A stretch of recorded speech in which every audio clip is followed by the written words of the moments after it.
अध्याय 6 लकी। तलवार की रोशनी अप्रत्याशित गति परिवर्तनों के साथ चमकती थी। रोशनी यादृच्छिक क्षणों में मंद और उज्ज्वल होती थी। कभी कभी पूरी ऊर्जा एक बिंदु पर केंद्रित होती थी, जबकि कभी कभी यह तलवार की रोशनी की हर किरण में अलग हो जाती थी। ये तलवार मार्क्विस हवेली की प्रथम श्रेणी की तलवार कलाओं में से एक थी। इसे ब्राइट मून तलवार कला कहा जाता था। मानव स्तर की खेती के कमरे में बिपिन ने तलवारबाजी का अभ्यास करना शुरू किया, लेकिन इसके अत्याचारी गुरुत्वाकर्षण के प्रभाव में उसके शरीर के भीतर की आध्यात्मिक शक्ति अविश्वसनीय गति से भस्म हो गई। पूरी ब्राइट मून तलवार कला का अभ्यास करने से पहले ही उसने पाया कि उसकी आध्यात्मिक शक्ति पहले ही समाप्त हो चुकी थी। बिना किसी हिचकिचाहट के बिपिन ने तुरंत अपनी लंबी तलवार को म्यान में रखा और इस गुप्त कक्ष के दाईं ओर एक कोने में चला गया। वहां एक पीले रंग का कैटेल हैसॉक था। ये लोगों को अद्वितीय गुरुत्वाकर्षण से बिना किसी रुकावट के अपनी आध्यात्मिक शक्ति वापस पाने के लिए बनाया गया था। कैटेल हैसॉक पर बैठकर बिपिन ने स्वर्गीय निर्माण कौशल और एक का उपयोग करना शुरू कर दिया। आध्यात्मिक शक्ति का प्रवाह सभी दिशाओं से उसके पास आया और उसके 8 अतिरिक्त मेरिडियन के माध्यम से उसके डेंटियन में एक हास्यास्पद गति से एकत्रित हुआ। 10 मिनट के बाद बिपिन फिर से खड़ा हो गया। उसकी समग्र आध्यात्मिक शक्ति पहले से भी अधिक शक्तिशाली होकर शिखर पर पहुंच गई थी।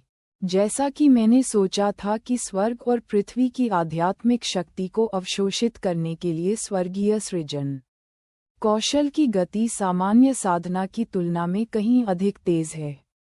इसका मतलब है कि आध्यात्मिक शक्ति को पुनः प्राप्त करने की गति निश्चित रूप से तेज है। ये सच है क्योंकि जब आध्यात्मिक शक्ति का उपयोग किया जाता है तो एक सामान्य योद्धा शिखर तक नहीं पहुंच सकता जब तक कि वह ठीक होने में कई घंटे न बिताए। मुझे केवल 10 मिनट चाहिए। बिपिन की आंखें खुशी से चमक उठीं। यह अन्य साधनों की तुलना में स्वर्गीय सृजन कौशल की एक और प्रभावशाली शक्ति थी। साधना की गति उतनी ही तेज थी जितनी आध्यात्मिक शक्ति को बहाल करने की गति थी, और मानव स्तरीय साधना कक्ष में ये पुनर्प्राप्ति गति साधना के दौरान धोखा देने वाले उपकरण के समान ही थी।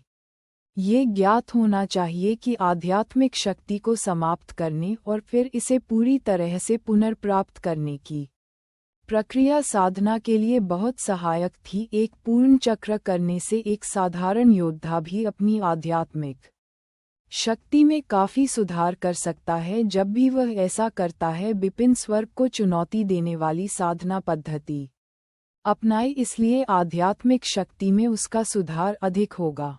जैसे ही वह शिखर पर पहुंचा, उसने तुरंत देखा कि उसकी आध्यात्मिक शक्ति में बहुत सुधार हुआ है। मानव स्तर की साधना कक्ष में साधना करने का ये लाभ था। साधारण योद्धाओं के लिए आध्यात्मिक शक्ति पुनः प्राप्त करने की उनकी गति बहुत धीमी थी, इसलिए उनके लिए दिन में अधिकतम 2 चक्रों से अधिक पूरा करना प्रभावी नहीं था।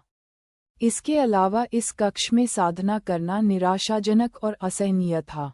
आमतौर पर बहुत कम शिष्य यहाँ साधना करना चुनते हैं। कभी कभी कुछ शिष्य जो किसी बाधा को तोड़ नहीं पाते थे, वे यहाँ आते हैं और इस कक्ष में गुरुत्वाकर्षण का उपयोग करके बलपूर्वक तोड़ने का प्रयास करते हैं। जैसे बिपिन ने 4 साल पहले एक बार इस मानव स्तर की साधना कक्ष में साधना की थी, जब वह अपनी आध्यात्मिक शक्ति को इकट्ठा नहीं कर पाया था। मैं जिस स्वर्गीय सृजन कौशल की साधना करता हूँ, वह आध्यात्मिक शक्ति पुनः प्राप्त करने की मेरी गति को अकल्पनीय बनाता है। अन्य लोग दिन में केवल 2 बार ही साधना चक्र पूरा कर सकते हैं, जबकि मैं दिन में कम से कम 20 बार पूरा कर सकता हूँ। इसका मतलब है कि मेरी साधना सामान्य योद्धाओं की गति से कम 10 गुना होगी। स्वर्गीय सृजन कौशल की साधना गति काफी तेज थी। इसके अलावा मानव स्तरीय साधना कक्ष की सहायता से उसकी साधना गति इतनी तेज होती कि वह 1 या 2 दिन में दिव्य पथ के दूसरे स्वर्ग में प्रवेश कर सकता था। मुझे योद्धा बनने में दूसरों की तुलना में 4 साल अधिक लगे, इसलिए मुझे आम लोगों की तुलना में अधिक मेहनत करनी चाहिए ताकि मैं अब पीछे न रह जाऊं। बिपिन की आंखों से एक तेज रोशनी फूट पड़ी। तब से वह मानव स्तरीय साधना कक्ष में साधना में पूरी तरह से डूब गया। साधना चक्र उसकी आध्यात्मिक शक्ति को पूरी तरह से समाप्त करने के साथ शुरू हुआ और इसे अपने चरम पर पुनः प्राप्त करने के बाद समाप्त हुआ। प्रत्येक चक्र ने उसे अपनी आध्यात्मिक शक्ति को और बेहतर बनाने में मदद की। इसके अलावा वह लगभग हर दिन दर्जनों साधना चक्र पूरे कर सकता था। साधना की गति भी सामान्य योद्धाओं की तुलना में 10 गुना तेज थी, संभवतः इससे भी अधिक। 10 दिन पलक झपकते ही बीत गए। तलवार मंडप के द्वार के सामने धमाका। एक गहरी दुर्घटना की आवाज के साथ एक तलवार मंडप शिष्य को लगातार आकाश में फेंक दिया गया। वह जमीन पर भारी होकर गिर पड़ा। हाहा, तलवार मंडप शिष्य इतने कमजोर। हंसी बैंगनी वस्त्र पहने एक युवक की थी। वह स्पष्ट रूप से स्वॉर्ड पवेलियन का शिष्य नहीं था, फिर भी वह स्वॉर्ड पवेलियन के द्वार के सामने दबंगई से खड़ा था। उसकी बातें सुनकर उसके आसपास के कई शिष्य नाराज हुए, लेकिन कुछ नहीं कर सके। मुझसे पहले छठे चरण तक पहुंचने और मुझसे अधिक आध्यात्मिक शक्ति प्राप्त करने में कोई बड़ी बात नहीं है। पराजित शिष्य खड़ा हुआ और आक्रोश से बोला, यह एक तथ्य है कि आप पराजित हो चुके हैं, फिर भी आप इसे स्वीकार नहीं करना चाहते। क्या स्वॉर्ड पवेलियन के सभी शिष्य आप जैसे हैं? युवक ने व्यंग्यात्मक नज़र से उस हत्यारे की नज़र को पूरी तरह से नज़रअंदाज कर दिया। क्या उसने बिपिन को स्वॉर्ड पवेलियन की ओर जाते हुए देखा और फिर उसे एक दुष्ट मुस्कान दी? हमेशा की तरह बिपिन स्वॉर्ड पवेलियन में साधना करने आया था। हालांकि जैसे ही वह स्वॉर्ड पवेलियन के दरवाजे पर आया, क्या वह युवा पवेलियन मास्टर बिपिन है? अचानक एक मजाकिया आवाज आई। बिपिन रुक गया और उसने बैंगनी वस्त्र पहने युवक को थोड़ी बंद आंखों से देखा। उसे इस युवक का थोड़ा सा आभास हुआ। वह जानता था कि उसका नाम बिपिन है, लकी, और वह रेड मार्शल हॉल का एक उत्कृष्ट शिष्य था। सबसे महत्वपूर्ण बात यह है कि वह जानता था कि लकी को मेघना से प्यार था और वह हर समय उसे खुश करने की कोशिश करता था। लेकिन दुर्भाग्य से मेघना 4 साल तक बिपिन के साथ रही थी ताकि वह स्वॉर्ड पवेलियन की 18 प्रथम श्रेणी की तलवार कलाओं का अध्ययन कर सके। इससे लकी ईर्ष्या के कारण बिपिन से बहुत नफरत करने लगा। लकी को जियान लैन और मेघना के कारण बिपिन से लड़ने का कभी मौका नहीं मिला। तलवार हाथ में होने पर उसका मुकाबला कोई नहीं कर सकता। नाम अच्छा है, लेकिन तुम इसके लायक नहीं हो, लकी ने बिना किसी संकोच के बिपिन पर व्यंग्य किया।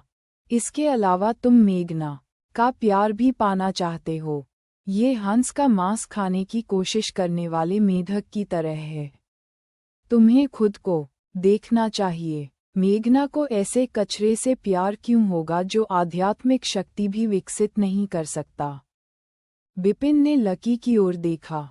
क्रोधित होने के बजाय वह व्यंग्यात्मक ढंग से हंसा और कहा, तुम सही हो, मेरे जैसे लोग मेघना के लायक नहीं हैं। मैं उसे तुम्हें दे दूंगा। उसे मुझे दे दो। लकी पहले तो हैरान हुआ और फिर उग्र हो गया। क्या तुम्हें लगता है कि मुझे उसे देने के लिए तुम्हारे जैसे कचरे की जरूरत है? बिपिन ठंडे स्वर में हंसा और बिना कोई दूसरा शब्द कहे वह वापस स्वॉर्ड पवेलियन की ओर चल दिया। कचरा वहीं रुक गया। लकी ने दहाड़ लगाई। बिपिन ने उसे अनदेखा किया और चलता रहा। कमीने, तुमने मुझे अनदेखा करने की हिम्मत कैसे की? लकी ने डांटा। उसका चेहरा विकृत हो गया था। उसने अपना शरीर हिलाया और एक हथेली बिपिन की पीठ की ओर लगी। अपनी पीठ के पीछे हवा को देखते हुए बिपिन अचानक ठंडी आंखों से पीछे मुड़ा। उसके दाहिने हाथ ने शक्तिशाली और जोरदार तरीके से मुक्का मारा, जैसे आध्यात्मिक शक्ति तुरंत उसके अंदर से फूट पड़ी। मेरे रास्ते से हट जाओ। जैसे ही बिपिन दहाड़ा, उसकी आवाज़ उसके हाथ की ताकत के साथ बाहर निकली। बिपिन की मुट्ठी लकी की हथेली से टकरा गई। धमाका। बिपिन कुछ कदम पीछे हट गया, जबकि लकी को भी एक कदम पीछे हटने के लिए मजबूर होना पड़ा। हालांकि उसे केवल एक कदम पीछे धकेला गया था। लकी पूरी तरह से चौंक गया। लकी ने कैसे उभरी हुई आंखों से बिपिन को घूरा। उसने बहुत जोर से मारने की हिम्मत नहीं की थी, इसलिए हथेली में बहुत ज्यादा शक्ति नहीं थी, लेकिन फिर भी एक साधारण व्यक्ति इसे आसानी से सहन नहीं कर पाएगा, जबकि बिपिन ने उसे पीछे हटने के लिए मजबूर कर दिया था। तीसरा कदम वह कम से कम आध्यात्मिक पथ के तीसरे चरण या यहाँ तक कि तीसरे चरण के शिखर तक पहुँच गया है। लकी ने भयभीत होकर कहा। अध्याय 7 इच्छाधारी सोच।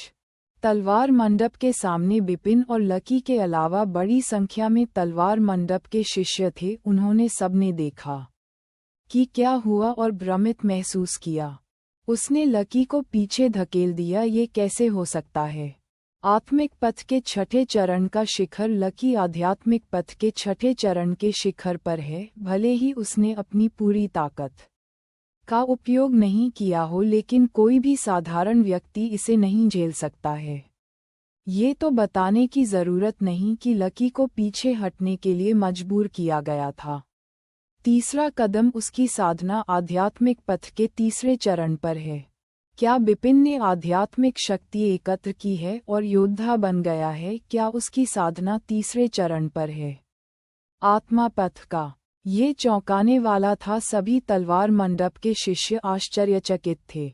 सिर्फ 10 दिन पहले बिपिन ने कोई आध्यात्मिक शक्ति एकत्र नहीं की थी, लेकिन अब केवल 10 दिन बीतने के बाद उसने न केवल आध्यात्मिक शक्ति एकत्र की थी, बल्कि आत्मा पथ के तीसरे चरण तक साधना भी की थी।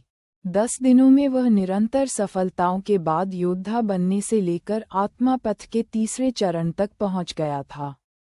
इसका क्या मतलब था? वे नहीं जानते थे कि बिपिन ने स्वर्गीय सृजन कौशल की साधना की थी और उसे एक साधारण व्यक्ति नहीं माना जा सकता था। उसके पास स्वर्ग को चुनौती देने वाली साधना पद्धति थी। 10 दिन पहले हालांकि उसने अभी आध्यात्मिक शक्ति एकत्र की थी, लेकिन स्वर्गीय सृजन कौशल के साथ उसकी साधना की गति सामान्य लोगों की तुलना में तेज थी। और इसके अलावा उसने मानव स्तर की साधना कक्ष में उन्मत्त और हताश साधना की थी, जहां बिपिन के लिए एक दिन की साधना सामान्य लोगों के लिए दर्जनों दिनों की साधना के बराबर थी। 10 दिनों के बाद उसे दिव्य पथ के पहले स्वर्ग से दिव्य पथ के तीसरे स्वर्ग तक सीधी सफलता मिली थी।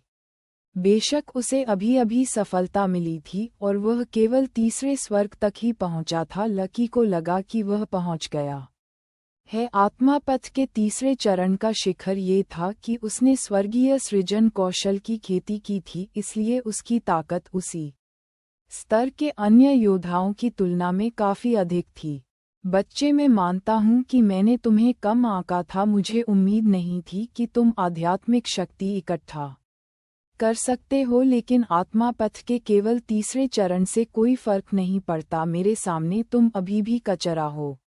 लकी ने बिपिन को घूर कर देखा। उसकी हथेलियों से उभरी आध्यात्मिक शक्ति से पता चला कि वह पूरी ताकत से जा रहा था। बिपिन ने अपनी आंखें सिकोड़ लीं। चाहे जो भी हो, वह किसी ऐसे व्यक्ति के हमले का सामना नहीं कर सकता था जो अब आत्मा पथ के छठे चरण के शिखर पर खेती करता है।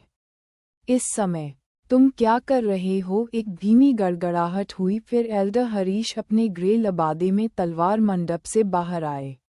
एल्डर हरीश कई तलवार मंडप शिष्यों ने एक साथ सम्मानपूर्वक सलामी दी। एल्डर को देखकर लकी तुरंत रुक गया और उसने अपना रूप बदल लिया। उससे उभरी हुई दुर्जेय आध्यात्मिक शक्ति वापस खींच ली गई। उसी समय उसने एल्डर हरीश को सलामी दी। हम एल्डर हरीश ने लकी को देखा और सूंघा। तुम लकी हो, वो आध्यात्मिक पथ के छठे चरण के शिखर पर साधना। आप उसी स्तर पर शिष्यों के बीच बहुत अच्छे हैं। थोड़ी गहरी साधना पर भरोसा करके आप तलवार मंडप के सामने अपनी ताकत दिखा रहे हैं। क्या आपको सच में लगता है कि तलवार मंडप में कोई भी ऐसा नहीं है जो आपसे निपट सके? मेरी हिम्मत नहीं है। लकी ने तुरंत अपना सिर हिलाया और ठंडा पसीना नीचे गिर गया। उसे बहुत पता था कि भले ही तलवार मंडप की स्थिति तलवार मार्क्वेस हवेली में स्पष्ट रूप से कम हो गई हो, तलवार मंडप के 4 महान बुजुर्ग जो आध्यात्मिक सागर क्षेत्र में थे, हवेली की रीढ़ थे। विशेष रूप से एल्डर हरीश, उनकी ताकत वर्तमान तलवार मार्क्वेस हवेली में शीर्ष 3 में बिल्कुल थी। इतने मजबूत आदमी का सामना करना, भले ही वह अभिमानी था, लेकिन उसने असभ्य होने की हिम्मत नहीं की। अब यहाँ से चले जाओ, एल्डर हरीश ने डांटा। ठीक है, लकी ने तुरंत जवाब दिया। लेकिन जब वह जा रहा था तो उसने बिपिन की तरफ देखा और व्यंग्यात्मक लहजे में कहा, बिपिन, मैंने सुना है कि तुम मेघना को खोजने गए थे जिस दिन उसे नए तलवार मंडप मास्टर के रूप में नियुक्त किया गया था। 2 महीने में वार्षिक स्वॉर्ड मार्क्वेस टोकन बैटल के लिए साहसपूर्वक एक व्यक्तिगत चुनौती पेश की। पहले तो आसपास के सभी लोग हैरान रह गए। ये पहली बार था जब वे ये सुन रहे थे। उन्होंने बिपिन की ओर देखा।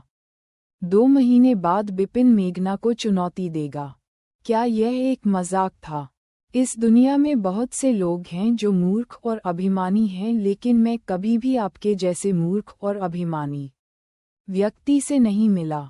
आत्मा पथ के तीसरे चरण के साथ ही आप वास्तव में मेघना को हराने के बारे में सोच रहे हैं, जो गहन आध्यात्मिक सागर क्षेत्र में है। हाँ, मेरी हंसी मुझे मार रही है। लकी चला गया, लेकिन उसकी बेईमान हंसी तलवार मंडप के सामने गूंज उठी। बिपिन बस एक उदासीन भाव के साथ वहां खड़ा था। कई लोगों ने अपनी आंखों में पछतावे के साथ उसे देखा। कुछ की आंखें लकी की तरह ही उपहास और तिरस्कार से भरी हुई थीं। यहाँ तक कि एल्डर हरीश भी शांत जटिल भाव से बिपिन को देख रहे थे। 2 महीने में वह मेघना को चुनौती दे रहा है। क्या बिपिन आत्मा पथ के तीसरे चरण में अपनी साधना पर भरोसा करने जा रहा था? तलवार मंडप के सभी शिष्यों ने सोचा कि यह बिपिन के लिए केवल इच्छाधारी सोच थी। लकी के जाने के बाद एल्डर हरीश ने बिपिन को आंख मारी और तुरंत वे तलवार के हॉल के अंदर चले गए। मंडप, युवा मंडप मास्टर, बधाई हो। 4 साल के प्रयास के बाद आखिरकार आप एक असली योद्धा बन गए हैं। एल्डर हरीश मुस्कुराए। उन्होंने अभी अभी तलवार मंडप के बाहर जो कुछ भी हुआ था वह सब देखा था और निश्चित रूप से लकी को बिपिन द्वारा पीछे धकेलते हुए देखा था। लेकिन योद्धा होना ही काफी नहीं है, बिपिन ने उदास स्वर में कहा। एल्डर हरीश ने बिपिन को गंभीरता से देखा और युवा मंडप मास्टर से पूछा कि क्या आप वास्तव में मेघना के साथ तलवार मार्क्वेस टोकन लड़ाई में लड़ना चाहते हैं? हाँ, ये प्रतियोगिता अपरिहार्य है, बिपिन ने दृढ़ता से कहा। एल्डर हरीश ने सोचा कि यह असंभव है। मंडप के युवा मास्टर, आपको पता होना चाहिए कि योद्धा की साधना के दौरान प्रत्येक स्तर की सफलता बहुत कठिन होती है। इसमें बहुत लंबा समय भी लगेगा, केवल 2 महीने। जहां तक मुझे पता है, पूरे तलवार मार्क्वेस हवेली में केवल एक ही व्यक्ति जिसने 2 महीने में इतनी बड़ी प्रगति की थी। वह मंडप मास्टर आपके पिता थे। जब मंडप मास्टर 2 महीने में युवा थे तो वे आत्मा पथ के दूसरे चरण से आत्मा पथ के छठे चरण तक पहुंच गए थे। उन्होंने 4 स्तरों की सीधी सफलता प्राप्त की थी, जो बहुत प्राकृतिक व्यवस्था को चुनौती दी। पवेलियन मास्टर को इतनी सफलता इसलिए मिली क्योंकि सबसे पहले तो उनके पास खेती के लिए एक बेहतरीन उपहार था और साथ ही स्वॉर्ड मार्क्वेस मैंशन से बड़ी संख्या में गोलियों का समर्थन था। सबसे महत्वपूर्ण बात ये थी कि पवेलियन मास्टर ने वे 2 महीने ग्लेडिएटर एरेना में बिताए और लगभग हर दिन विरोधियों के साथ युद्ध में भाग लिया। अखाड़े में जीवन और मृत्यु से संघर्ष करने के कारण ही वह इतनी तेजी से प्रगति कर सका। हालांकि पवेलियन मास्टर को केवल स्पिरिट पाथ के दूसरे चरण से स्पिरिट पाथ के छठे चरण तक ही सफलता मिली। एल्डर हरीश ने बिपिन को घूर कर देखा, लेकिन वह अपने निर्णय से थोड़ा भी विचलित नहीं हो सका। बेशक वह समझ गया कि एल्डर हरीश ने क्या कहा। उसके पिता को स्पिरिट पाथ के दूसरे चरण को पार करने और स्पिरिट पाथ के छठे चरण तक पहुंचने में 2 महीने लग गए थे, जो अविश्वसनीय था। हालांकि वह जो करने जा रहा था वह बहुत कठिन था। मेघना पहले से ही गहन आध्यात्मिक सागर क्षेत्र में है। मुझे कम से कम दिव्य पथ के 7वें स्वर्ग के स्तर तक पहुंचने की आवश्यकता है। फिर स्वर्गीय सृजन कौशल और मेरी तलवारबाजी के साथ साथ आत्माभक्षण गुप्त कौशल मेरे लिए उसे हराना संभव है। और दिव्य पथ के तीसरे स्वर्ग से दिव्य पथ के 7वें स्वर्ग तक यह एक ही है कि उन्हें दोनों को 4 स्तरों को पार करने की आवश्यकता है। लेकिन यह आत्मा पथ के दूसरे चरण से आत्मा पथ के छठे चरण तक उससे कम से कम 10 गुना कठिन है। लेकिन मैं एक विद्रोही साधक हूँ। मेरा हर कदम सामान्य से अलग होगा और प्राकृतिक व्यवस्था की अवहेलना करेगा। अन्य लोग ऐसा नहीं कर सकते, लेकिन मेरे लिए यह संभव है। बिपिन ने अपना मन बना लिया था। उसकी आंखें और अधिक दृढ़ हो गईं। ये देखकर एल्डर हरीश ने पूछा, क्या तुम सच में कोशिश करना चाहते हो? बेशक, लेकिन मैं सिर्फ कोशिश नहीं करूंगा, मैं उसे 2 महीने में हरा दूंगा। बिपिन की आंखें गंभीर थीं। उस स्थिति में मैं और कुछ नहीं कहूंगा, लेकिन मेरे पास कुछ ऐसा है जो तुम्हारी मदद कर सकता है। एल्डर हरीश ने अपनी छाती से एक जेड बॉक्स निकाला और फिर उसे खोला। जेड बॉक्स के अंदर 2 दूधिया सफ़ेद गोलियां थीं। अध्याय 8 प्रथम श्रेणी की आत्मा साधना गोली। आत्मा साधना की गोली। बिपिन को क्षण भर के लिए आश्चर्य हुआ, लेकिन तुरंत उसने अपना सिर हिला दिया। ये ठीक नहीं लगता, खुशबू बहुत तेज है। ये कोई साधारण गोली नहीं हो सकती। क्या ये प्रथम श्रेणी की गोली हो सकती है? आत्मा साधना की गोलियां विशेष रूप से आत्मा पथ क्षेत्र में योद्धाओं द्वारा ली जाती थीं। यह उस स्तर के योद्धाओं की साधना में बहुत सहायता करेगी। हालांकि आत्मा साधना की गोलियां 2 प्रकार की थीं। प्रथम श्रेणी की गोलियां सामान्य गोलियों की तुलना में 10 गुना दुर्लभ और अधिक प्रभावी थीं। इसके अलावा इसमें लगभग कोई अशुद्धियां नहीं थीं, इसलिए कोई योद्धा बिना किसी चिंता के इसका उपयोग कर सकता था। एक प्रथम श्रेणी की आत्मा साधना की गोली एक अनमोल खजाना थी। बाजार मूल्य में सैकड़ों साधारण गोलियां भी प्रथम श्रेणी की गोली से मेल नहीं खा सकती। स्वॉर्ड मार्क्वेस मैंशन के पिल रिफाइनिंग रूम में कई कीमियागर थे, लेकिन कोई भी प्रथम श्रेणी की गोली बनाने में कामयाब नहीं हुआ। यही कारण है कि हवेली में कोई नहीं था। अगर वास्तव में इसकी आवश्यकता थी, तो हवेली इसे केवल ग्लैडिएटर एरिना से ही खरीद सकती थी। बिपिन को उम्मीद नहीं थी कि एल्डर हरीश के पास एक प्रथम श्रेणी की स्पिरिट कल्टीवेटिंग गोली होगी। अकेले 2 की तो बात ही छोड़िए, मैंने ग्लैडिएटर एरिना से इन 2 प्रथम श्रेणी की स्पिरिट कल्टीवेटिंग गोलियों को खरीदने के लिए काफ़ी कीमत चुकाई। मैं एक अच्छा शिष्य खोजने और उसे ये गोलियां देने की योजना बना रहा था। मुझे नहीं लगता था कि स्वॉर्ड पवेलियन में इतना बड़ा संकट आएगा, इससे पहले कि मैं एक भी शिष्य ढूंढ पाऊं। इसलिए मैं ये 2 गोलियां आपको सौंपता हूँ, यंग मास्टर। मुझे उम्मीद है कि ये आपके काम आएंगी। एल्डर हरीश ने मुस्कुराते हुए कहा। एल्डर हरीश। बिपिन ने एल्डर हरीश की ओर देखा, लेकिन गोलियां लेने के लिए अपने हाथ नहीं बढ़ाए। प्रथम श्रेणी की स्पिरिट कल्टीवेटिंग गोली बेहद शक्तिशाली होती है। स्पिरिट पाथ दायरे में एक योद्धा को गोली को पूरी तरह से अवशोषित करने के लिए आम तौर पर 1 महीने की आवश्यकता होती है, और अब आपके पास है 2। यह आपके लिए इन 2 गोलियों को पूरी तरह से अवशोषित करने के लिए पर्याप्त समय है। मुझे विश्वास है कि यह आपकी साधना में बहुत मदद करेगी, बस उन्हें ले लो, एल्डर हरीश ने कहा।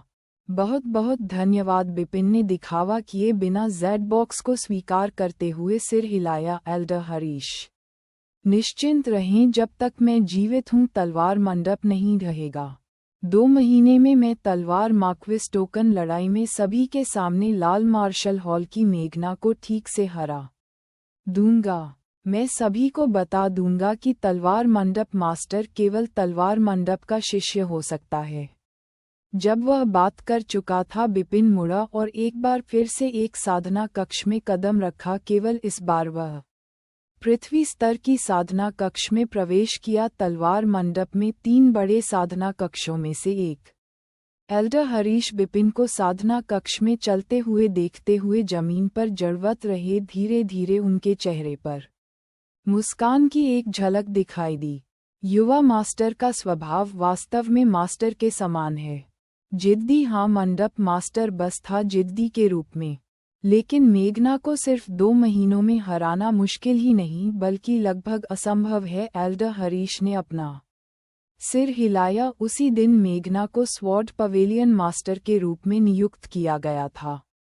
उन्होंने व्यक्तिगत रूप से उसके साथ लड़ाई की थी। उन्होंने महसूस किया कि कम उम्र के बावजूद उसके पास असाधारण शक्ति थी। बहुत पहले असाधारण आध्यात्मिक समुद्री क्षेत्र में पहुंच जाने के बाद सामान्य गहन आध्यात्मिक समुद्री क्षेत्र वाले योद्धा के लिए 20 आंदोलनों के लिए उसके खिलाफ लड़ाई जारी रखना लगभग असंभव होगा। फिर भी मेघना सफल रही। मुझे वास्तव में उम्मीद है कि हमारे युवा मास्टर 2 महीनों में चमत्कार का प्रबंधन करेंगे। यह एक खुशी का अवसर है कि उन्होंने एक योद्धा बनने के लिए आध्यात्मिक शक्ति को संघनित किया है। मुझे गोल्डन ड्रैगन पैलेस में उस व्यक्ति को बताना होगा। पृथ्वी स्तर की खेती के कमरे का भारी दबाव मानव स्तर की खेती के कमरे की तुलना में कहीं अधिक था। कमरे के अंदर बिपिन के शरीर के भीतर आध्यात्मिक शक्ति और भी तेजी से भस्म हो गई। फिर भी उसने अपनी छाया के साथ अपनी ईथर और तरल तलवारबाजी का अभ्यास जारी रखा, जो उसके कार्यों को दर्शाता है। उसने जिस तलवारबाजी का इस्तेमाल किया वह ब्लू क्लाउड स्वॉर्ड आर्ट थी, जो कई शीर्ष रहस्यमय कलाओं में से एक है। स्वॉर्ड पवेलियन से मेघना ने एक बार स्वॉर्ड पवेलियन की सभी 18 प्रथम श्रेणी की तलवार कलाओं का गहन स्तर पर प्रदर्शन किया था, जिससे स्वॉर्ड मार्क्विस मेंशन में सभी लोग स्वॉर्ड प्रिंसिपल्स में उसकी प्रतिभा पर आश्चर्यचकित हो गए थे। वे उसकी प्रशंसा करने में इतने व्यस्त थे कि वे भूल गए थे कि यह बिपिन ही था जिसने उसे तलवार की सभी कलाएं सिखाई थीं। वह स्वॉर्ड प्रिंसिपल्स का सच्चा प्रतिभाशाली व्यक्ति था। अब मेघना को पूरे स्वॉर्ड मार्क्विस मेंशन द्वारा नंबर 1 स्वॉर्ड प्रिंसिपल प्रतिभा के रूप में मान्यता दी गई थी, लेकिन वह भी स्पष्ट रूप से समझ गई थी कि वह स्वॉर्ड प्रिंसिपल्स में उससे अनगिनत गुना अधिक प्रतिभाशाली था। उदाहरण के लिए ब्लू क्लाउड स्वॉर्ड आर्ट को लें। उसने वास्तव में इसे बहुत ऊंचाइयों पर पहुंचाया था, जबकि उसका प्रदर्शन एक छोटे बच्चे की चाल की तरह था। उसकी तलवारबाजी के अभ्यास ने उसकी आध्यात्मिक शक्ति की खपत को तेज कर दिया था, लेकिन वह तैयार था और उसने पहले ही एक प्रथम श्रेणी की आत्मा कल्टीवेटिंग गोली निगल ली थी। अमृत अविश्वसनीय रूप से शक्तिशाली था। एक लेने के बाद सामान्य योद्धा को इसके प्रभावों को पूरी तरह से अवशोषित करने के लिए 1 महीने या उससे अधिक समय की आवश्यकता होगी। बिपिन स्वर्गीय की मदद से क्रिएशन स्किल ने पहले ही महसूस कर लिया था कि गोली उसके पूरे शरीर में तेजी से प्रवाहित हो रही है। सिर्फ एक रात में उसने प्रथम श्रेणी की स्पिरिट कल्टीवेटिंग गोली के लाभों को पूरी तरह से अवशोषित कर लिया था। इससे उसे दिव्य पथ के चौथे स्वर्ग में सीधे प्रवेश करने का मौका मिला। दिव्य पथ के चौथे स्वर्ग। बिपिन ने अपने भीतर की शक्ति को महसूस करते हुए अपनी मुट्ठी भींच ली। कल ही उसने दिव्य पथ के तीसरे स्वर्ग को पार किया था और आज एक और सफलता प्राप्त की। यह प्रथम श्रेणी की आत्मा साधना की गोली की शक्ति के साथ साथ स्वर्गीय सृजन कौशल के चमत्कारों के कारण संभव हुआ। दूसरों को जिस गोली को अवशोषित करने में 1 महीने या उससे अधिक समय लगता था, उसे उसने एक रात के भीतर अवशोषित कर लिया। स्वर्गीय सृजन कौशल वास्तव में जादुई है। स्वर्गीय सृजन कौशल के साथ मुझे वास्तव में प्रथम श्रेणी की आत्मा साधना की गोली के महान प्रभावों को अवशोषित करने के लिए केवल 1 दिन की आवश्यकता थी। यदि मेरे पास और अधिक है तो उसकी आंखें लाल हो गईं जब उसने इस बारे में सोचा। मुझे वे प्रथम श्रेणी की आत्मा साधना की गोलियां चाहिए। जितनी अधिक होंगी उतना अच्छा होगा। बिपिन का दिल इन विचारों से जल रहा था। कम समय में अवशोषित होने वाली प्रथम श्रेणी की आत्मा साधना की गोली ने उसकी साधना में बहुत सुधार किया। बेशक उसे और अधिक की प्यास थी। क्या अफसोस है कि वे गोलियां इतनी आसानी से नहीं मिल पाईं। प्राप्त करें। स्वॉर्ड मार्क्विस मैंशन भी इन गोलियों का उत्पादन करने में सक्षम नहीं है। शायद केवल ग्लेडिएटर एरिना ही भूटान प्रांत में इनका बड़े पैमाने पर उत्पादन करने में सक्षम है। बिपिन ने खुद से कहा। ग्लेडिएटर एरिना एक विशाल चैम्बर ऑफ कॉमर्स था और भूटान प्रांत में उच्च दर्जा प्राप्त था। अगर स्वॉर्ड मार्क्विस मैंशन को सामग्री या यहाँ तक कि गोलियों की थोक में आवश्यकता होती तो वे निश्चित रूप से उन चीजों को ग्लेडिएटर एरिना से खरीदते। इस बीच लोगों को ग्लेडिएटर एरिना के बारे में जो चीज़ सबसे ज्यादा आकर्षित करती थी वह थी इसके द्वंद्व और जीवन मरण की लड़ाई। उदाहरण के लिए बिपिन के पिता ने 2 महीने की अवधि में ग्लेडिएटर एरिना में कई लड़ाइयों का अनुभव किया और उस समय में बहुत प्रगति की। ये गोलियां इतनी महंगी हैं कि वे इस समय मेरी पहुंच से बाहर हैं। अगर ऐसा है तो मेरे पास केवल एक ही दूसरा रास्ता है। चाहे कुछ भी हो जाए मुझे इसे आजमाना होगा। बिपिन ने अपनी हथेली में बची एकमात्र प्रथम श्रेणी की आत्मा कल्टीवेटिंग गोली को दृढ़ता से घूरते हुए कहा। पागलपन और इच्छा ने उसके चेहरे पर रंग भर दिया। एक द्वंद्वयुद्ध का कारण ग्लेडिएटर एरिना ने इतना ध्यान आकर्षित किया कि योद्धाओं के बीच लड़ाई और कत्लेआम के लिए द्वंद्वयुद्ध हुआ। अध्याय 9 ग्लेडिएटर एरिना। हालांकि भूटान प्रांत तियान्यान प्रांत के 108 प्रांतों में से एक था, फिर भी इसका क्षेत्र बहुत बड़ा था। स्वॉर्ड मार्क्विस मैंशन को भूटान प्रांत के भीतर सबसे मजबूत बल के रूप में सार्वजनिक रूप से मान्यता दी गई थी, लेकिन वास्तव में एक और मजबूत बल था। हालांकि यह बल कम प्रोफाइल रखता था और कभी भी लड़ाई में शामिल नहीं हुआ था, इसलिए सबसे मजबूत बल का खिताब स्वॉर्ड मार्क्विस मैंशन को दिया गया। वह पालौकिक बल कोई और नहीं बल्कि ग्लेडिएटर एरिना था। कहा जाता है कि ग्लेडिएटर एरिना के पीछे देवभूति राजवंश के राजघराने थे। वह अखाड़ा जो वास्तव में सबसे मजबूत बल था, देवभूति राजवंश के हर प्रांत और काउंटी में मौजूद था। भूटान प्रांत में ग्लेडिएटर एरिना इसके बिल्कुल बीच में स्थित था। सफ़ेद वस्त्र पहने और लंबी तलवार लिए एक नकाबपोश व्यक्ति ग्लेडिएटर एरिना में घुसा। एक परिचारक ने उसका स्वागत किया और कहा, महामहिम, हम आपके लिए क्या कर सकते हैं? मैं एक द्वंद्व चाहता हूँ, बिपिन ने उत्तर दिया।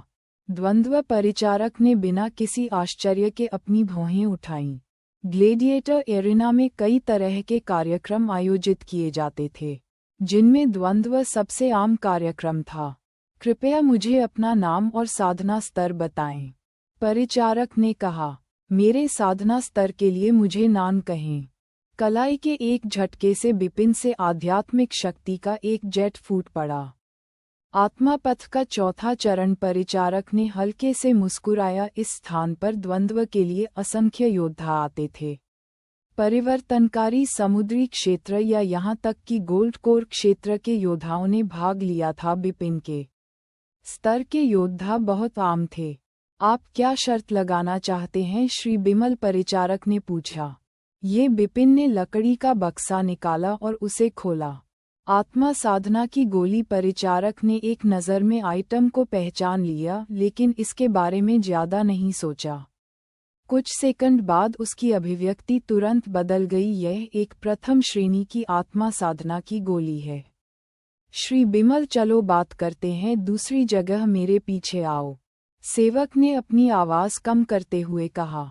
बिपिन ने अपना लकड़ी का बक्सा हटा दिया और सिर हिलाया। वह सेवक के पीछे एक गुप्त कक्ष में गया जहां एक और सेवक इंतजार कर रहा था। सेवक ने काले वस्त्र पहने हुए थे जो स्पष्ट रूप से इस क्षेत्र में उच्च दर्जा रखते थे। श्री बिमल, हमारा क्षेत्र देवभूति राजवंश के हर शहर में संचालित होता है और हमारे नियम सुप्रसिद्ध हैं। मुझे विश्वास है कि आप भी इसके बारे में जानते हैं, काले वस्त्र वाले सेवक ने बिपिन की ओर देखते हुए कहा। मैं समझता हूँ, जब आप जीवन या मृत्यु द्वंद्व में भाग लेते हैं तो आपकी जीत और जीवन आपकी जिम्मेदारी है। बिपिन ने सिर हिलाया। उस स्थिति में मैं जल्द से जल्द आपके लिए एक उपयुक्त प्रतिद्वंद्वी की व्यवस्था करूंगा। जहां तक उस प्रथम श्रेणी की आत्मा कल्टीवेटिंग गोली की बात है, तो कृपया इसे अभी मुझे दे दे। काले वस्त्र वाले सेवक ने बिपिन की ओर देखा। निश्चित रूप से बिपिन पहले से ही मानदंडों से अवगत था और उसने गोली सौंपने में संकोच नहीं किया। क्या मैं जान सकता हूं कि अगर मैं जीतता हूं तो मुझे कितनी प्रथम श्रेणी की आत्मा कल्टीवेटिंग गोलियां मिल सकती हैं? हमारे क्षेत्र में ये हमेशा 1 से 1 होता है। यदि आप एक गोली पर दांव लगाते हैं तो स्वाभाविक रूप से आप केवल एक ही जीतेंगे। यदि आप आश्वस्त हैं तो निश्चित रूप से आप द्वंद्व जारी रख सकते हैं, काले वस्त्र पहने नौकर ने कहा। 1 से 1 बिपिन ने भौहें सिकोड़ी और अपना सिर हिलाया। यह बहुत धीमा है। मेरे पास इस तरह से द्वंद्व करने का समय नहीं है। क्या आपके पास अन्य विशेष द्वंद्व हैं जो मुझे एक बार में अधिक प्रथम श्रेणी की आत्मा कल्टीवेटिंग गोलियां जीतने की अनुमति देंगे?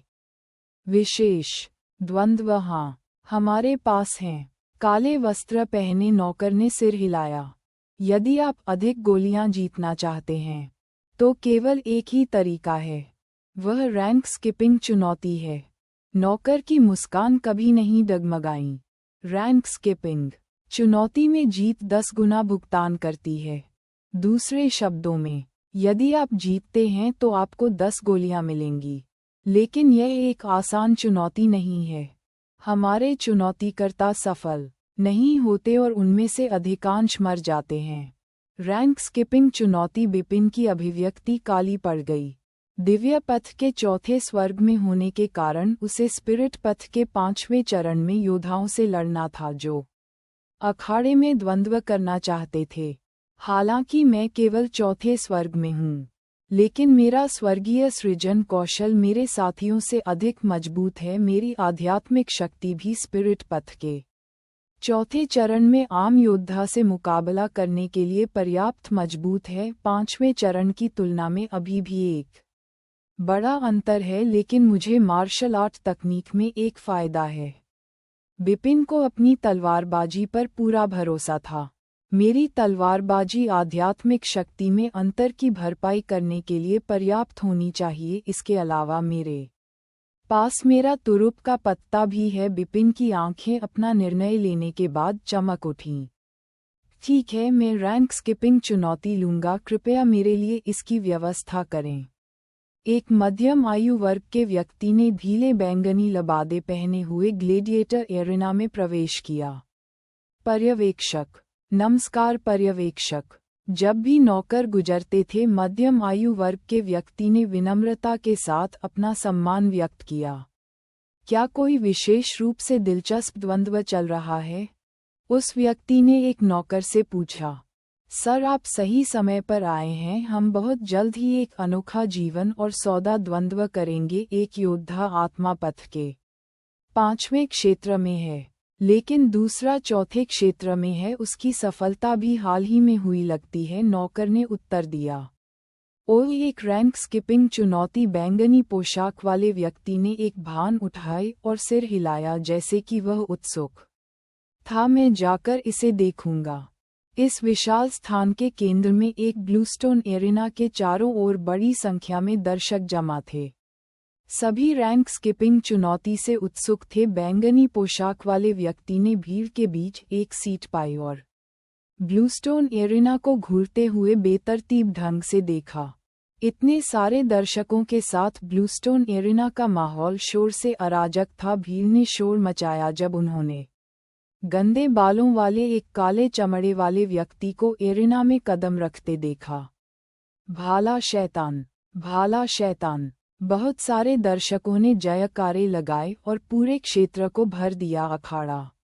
वह आदमी अपने लंबे भाले के साथ अखाड़े में खड़ा था। उसकी पीतल की घंटी जैसी आंखें भीड़ को घूर रही थीं।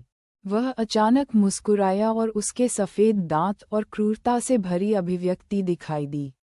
स्पीयर डेविल को ग्लेडिएटर एरिना का विशेषज्ञ माना जाता था। स्पिरिट पाथ के 5वें चरण में उसने अत्यंत क्रूर रणनीति का उपयोग करके जीवन मृत्यु की लड़ाई में 2 समान स्तर के योद्धाओं को मार डाला था। अपने भाले के उत्कृष्ट उपयोग के कारण उसे ऐसा उपनाम दिया गया था। अखाड़े के दूसरी ओर एक नकाबपोश बिपिन अपनी लंबी तलवार के साथ चुपचाप खड़ा था। उसकी खुली आंखें उसके क्रूर प्रतिद्वंद्वी पर टिकी हुई थीं और उससे आने वाले दबाव को उत्सुकता से महसूस कर रही थीं। बिपिन गंभीर दिखाई दिए। वह जानता था कि उसका प्रतिद्वंद्वी स्पिरिट पाथ के 5वें चरण में केवल एक योद्धा नहीं था। तथ्य ये है कि वह इस पागल क्षेत्र में 2 द्वंद्व जीत सकता था, जिसका मतलब था कि उसकी ताकत कहीं अधिक थी। वह वास्तव में स्पीयर डेविल के साथ लड़ना नहीं चाहता था, खासकर जीवन मृत्यु की लड़ाई में। अगर उसे ऐसा करने की ज़रूरत न हो, लेकिन उसके पास कोई विकल्प नहीं था। आखिरकार समय उसके पक्ष में नहीं था। उसकी अनूठी पहचान आसानी से पहचानी जा सकती थी। स्वॉर्ड मार्क्वेस मेंशन से अपनी तलवार कला के माध्यम से पहचाने जाने योग्य, वह इस क्षेत्र में द्वंद्वयुद्ध के बाद द्वंद्वयुद्ध में भाग नहीं ले सकता था। इससे उसके पास केवल एक ही विकल्प बचा, रैंक स्किपिंग चुनौती लेने के लिए अपने जीवन को जोखिम में डालना और एक ही बार में सभी प्रथम श्रेणी की आत्मा कल्टीवेटिंग गोलियां जीतने की कोशिश करना। मैंने तुम्हारे बारे में कभी नहीं सुना नकाबपोश बच्चे। यह शायद तुम्हारा पहली बार ग्लेडिएटर एरिना में लड़ना है, लेकिन तुम मुझसे मिलने के लिए वास्तव में बदकिस्मत हो। स्पीयर डेविल ने बिपिन को ठंडी निगाह से देखा, जैसे कि वह एक शिकारी था जो अपने शिकार को देख रहा था। अध्याय 10। Spear devil. ग्लेडिएटर एरिना में सभी तरह के लोग थे, जिनमें बिपिन जैसे लोग भी शामिल थे, जिन्होंने अपनी पहचान छिपाई हुई थी, इसलिए कोई भी उसे जगह से बाहर नहीं पाता था। बहुत हो गई बात, चलो लड़ते हैं। बिपिन की आवाज़ ठंडी थी जैसे ही उसने अपना वाक्य पूरा किया। उसकी आध्यात्मिक शक्ति पहले से ही बढ़ रही थी। स्पिरिट पाथ का 4था चरण। स्पीयर डेविल स्तब्ध था और उसका चेहरा गुस्से से लाल हो गया था। तुम मुझे कम आंकने की हिम्मत करते हो। स्पीयर डेविल ने लगातार 2 समान स्तर के योद्धाओं को हराने के बाद खुद को बहुत मजबूत माना, लेकिन अब उसका प्रतिद्वंद्वी स्पिरिट पाथ के 4थे चरण का योद्धा था। जब उसने इस पर विचार किया तो वह अचानक गुस्से में आ गया। भाड़ में जाओ। उसका लंबा भाला ड्रैगन की तरह हवा में घुस गया, जिससे एक तीखी ध्वनि उत्पन्न हुई और अगले ही पल स्पीयर डेविल ने उसके और उसके प्रतिद्वंद्वी के बीच 10 मीटर का अंतर भी कम कर दिया था। बिपिन कितनी तेजी से चौंक गया, लेकिन उसकी अपनी हरकतें धीमी नहीं हुईं। स्वोश, उसने अपनी लंबी तलवार को तुरंत म्यान से बाहर निकाला और एक तलवार की छाया बनाई जो उसे पकड़ने के लिए बहुत तेज थी। अपने प्रतिद्वंद्वी पर झपट्टा मारा, क्योंकि उसकी आध्यात्मिक शक्ति फूट पड़ी और उसकी ताकत को चरम पर पहुंचा दिया। झड़प। तलवार और भाले की टक्कर के साथ तीखी खनक की आवाज आई। बिपिन ने अपनी कलाई घुमाई और अपनी लंबी तलवार को आगे की ओर झुकाया। एक भूतिया उछलती हुई हरकत के साथ तलवार भाले के शरीर को पार कर गई और भाला शैतान के हाथों की ओर कट गई। ये तलवार कला उसके आश्चर्य में भाला शैतान का अपने प्रतिद्वंद्वी के प्रति तिरस्कार तुरंत गायब हो गया। हालांकि यह सिर्फ एक साधारण तलवार की हरकत थी, उसने महसूस किया कि बिपिन के पास अद्भुत तलवारबाजी है। बाहर निकलो, उसने लंबे भाले को पकड़े हुए अपनी बाहों को जोर से नीचे झुकाते हुए कहा। उसकी भयानक ताकत ने तुरंत बिपिन के हमले को पीछे धकेल दिया। वह पलटकर जवाबी हमला करना चाहता था। चाहे वह तुम्हारा भाला हो या आकृति, वे बहुत अनाड़ी हैं। आओ और मेरा लक्ष्य बनो। बिपिन की आवाज़ उसके कानों में आए और उसके बाद एक उसकी अलौकिक तलवार की छाया आए। तेज, वह बहुत तेज था। यह इतना तेज था कि आध्यात्मिक पथ के चौथे चरण में एक योद्धा से बाहर आना असंभव लग रहा था। इसके अलावा बिपिन की तलवारबाजी भी लगातार बाधित हुई और स्पीयर डेविल को वापस लड़ने का कोई मौका नहीं दिया। क्या शानदार तलवारबाजी! भयानक ये तलवारबाजी! अखाड़े में एक के बाद एक उद्गार उठने लगे। भीड़ जानती थी कि यह लड़ाई स्पिरिट पाथ के चौथे क्षेत्र के योद्धा और स्पिरिट पाथ के 5वें चरण के योद्धा के बीच एक रैंक स्किपिंग चुनौती थी। आमतौर पर ऐसी लड़ाइयों में कोई आश्चर्य नहीं होता। आखिरकार चौथे चरण और 5वें चरण के बीच इतनी बड़ी असमानता थी। हालांकि जब दोनों ने लड़ाई शुरू की तो हर कोई हैरान रह गया। स्पिरिट पाथ के 5वें चरण में मौजूद स्पीयर डेविल वास्तव में स्पिरिट पाथ के चौथे चरण में नकाबपोश योद्धा द्वारा पूरी तरह से दबा दिया गया था। दिलचस्प भीले बैंगनी वस्त्र में मध्यम आयु वर्ग के व्यक्ति ने अखाड़े में दृश्य को देखकर मुस्कुराया। नकाबपोश योद्धा को एक युवा व्यक्ति होना चाहिए था, लेकिन उसके पास वास्तव में शानदार तलवारबाजी है। अगर मैं गलत नहीं हूँ तो उसकी तलवार कला को तलवार मंडप की गिरती हुई पत्ती तलवार कला होना चाहिए। वह केवल एक सामान्य प्रथम श्रेणी की तलवार कला है, लेकिन उसे इस पर बहुत अच्छी पकड़ है और वह इसे महान ऊंचाइयों तक ले जाने में सक्षम है। उसका हर कदम बिना किसी अनावश्यक अलंकरण के साफ है। इससे पता चलता है कि उसे तलवार कला की बहुत अच्छी समझ है और उसका आधार ठोस है। तलवार सिद्धांतों में उसकी प्रतिभा असाधारण है, क्योंकि इतनी कम उम्र में ही उसके पास ऐसी तलवारबाजी है। दूसरी ओर स्पीयर डेविल नामक व्यक्ति ने जिस तरह से अपने भाले का इस्तेमाल किया वह बहुत ही घटिया था। अगर उसकी आध्यात्मिक शक्ति मजबूत न होती तो वह शुरू में ही हार जाता।